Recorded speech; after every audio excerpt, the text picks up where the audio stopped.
د پاکستان د دفاع وزیر د هند د احتمالي پوځي یرغل خبرداری ورکړ او د هند د برید په اړه د پاکستان پیپلز ګوند مشر تازه څرګندونې بشپړ جزئیات په ویډیو کې تر پایه کتلی شئ.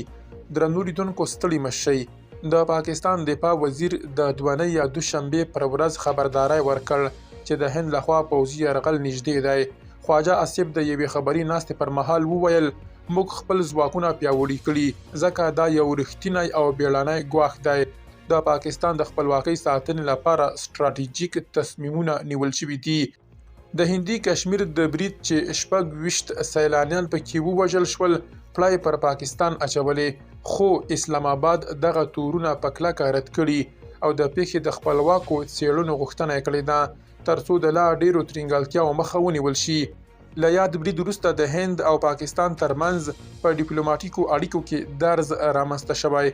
دواړو هیوادونو په تازه هڅو کې د یو او بل پر ضد د ویزو خدمتونو ځنډول، د ډیپلوماټانو او خلکو ایستل، د دوی اړخیزې سوداګرۍ درول، د هند لخوا د 1960 زیږدیز کال د انډس د اوبو تړون لغوه کول او د پاکستان لخوا د هند د الوتنو پر ضد خپل فضایي حریم تړلو خبر ورکړی. له بلې خوا د کنټرول کرښې په اوږدو کې هم د نښتو راپورونه ډیر شوي چې د شخړې د پراخېدو اندېښنې یې پارولي دي. ملګرو ملتونو او یو شمېر نورو نړیوالو ټولنو له دواړو هیوادونو غوښتي چې له ستر زغم څخه کار واخلي او د جګړې پر ځای پر خبرو اترو پام وکړي. ښاغلي آصف ټینګار وکړ چې که څه هم پاکستان سولې ته ژمن دی خو د هر ډول تیري پر وړاندې د دفاع بشپړ چمتووالی هم لري. د یادولو ده چې نړیوالې هڅې روانې دي ترڅو د شخړې شدت کم کړي او دواړه هیوادونه د خبرو میز ته راولي، خو دا لا باوري شوې نه ده چې هند به له پوځي برید څخه مخکې د خبرو ونج ته راشي او که نه.